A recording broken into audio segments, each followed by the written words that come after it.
Berlin, the final battlefield.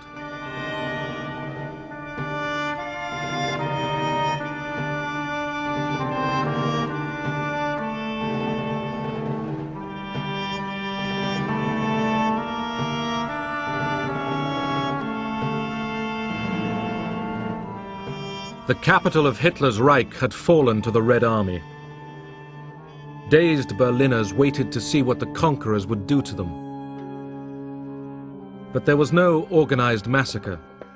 The survivors were allowed to live as best they could.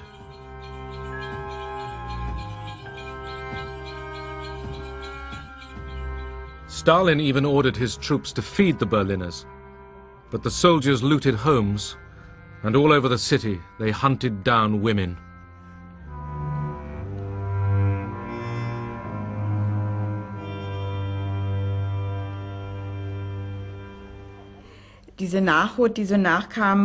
More and more Russians came by.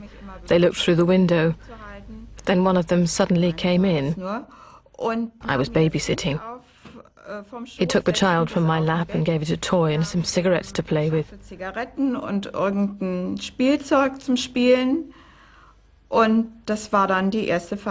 That was the first time I was raped. It was terrifying. Afterwards, I couldn't speak.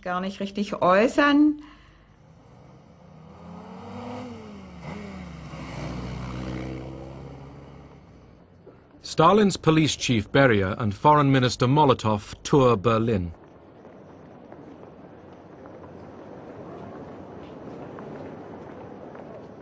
Germany was divided into 4 occupation zones, and each of the Allies took a sector of the German capital.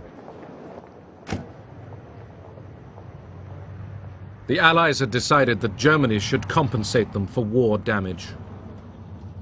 Marshal Zhukov said, "We have fought long and hard. We've captured Berlin.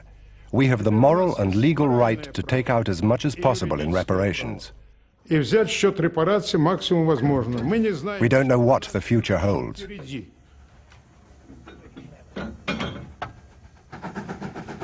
The German population was forced to help the Russians seize industrial resources. Not just machines, thousands of craftsmen and scientists were kidnapped and taken to the Soviet Union.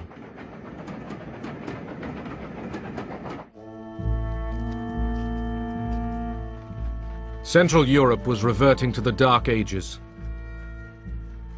This was a space without law, shelter, or mercy. A continent of nomads.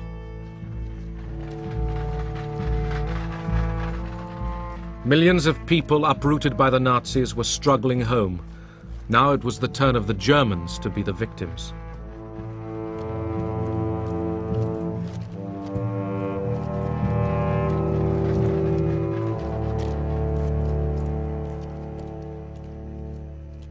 From the Mediterranean to the Baltic, the victors were shaping Europe in their own image. Poland, the invaders' route to Russia, obsessed Stalin. Eastern Poland had been annexed by the Soviet Union. As compensation, the Allies shifted the whole country westward, giving Poland the eastern territories of Germany. The Germans were expelled.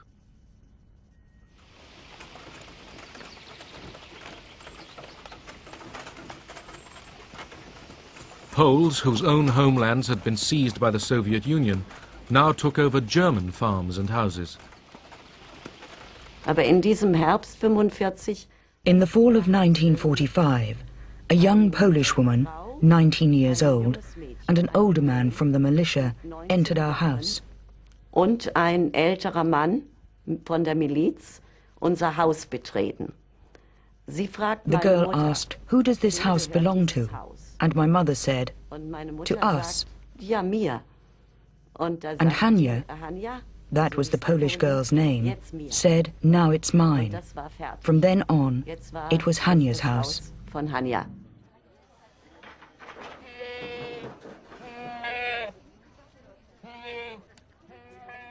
Morgens 6 Uhr.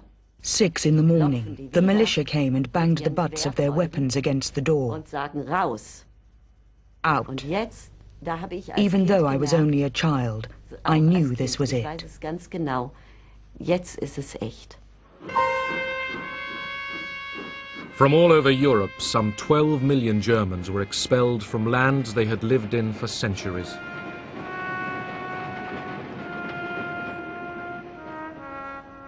Today it's called ethnic cleansing.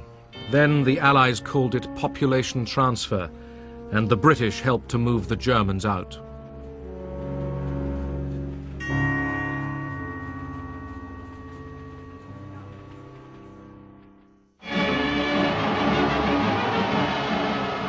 Victory in London.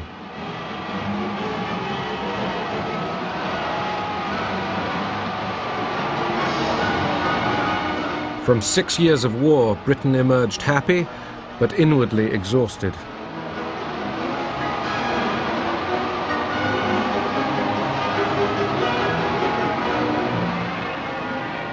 For the moment, people cheered for king and empire as if nothing had changed or ever would.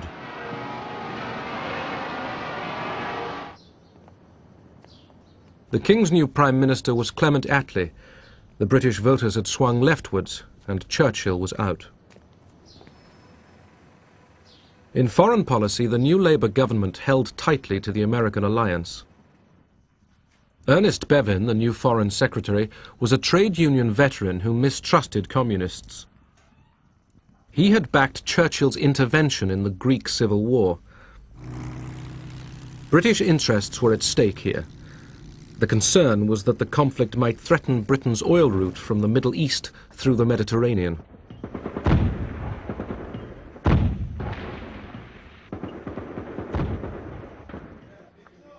The strongest resistance movement, the Communists, reached for power. But they didn't know that Stalin had told Churchill that he had no interest in a communist Greece. The British army moved in.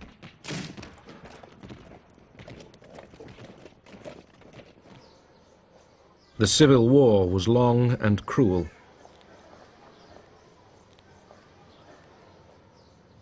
But Stalin kept his word and left the Greek communists to their fate.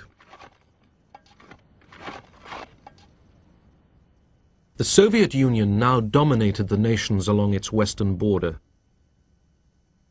At first, Stalin did not impose a Soviet system on his new empire. Instead, he built up pro-Soviet coalition governments, but the communists made sure that the police and security were in their hands.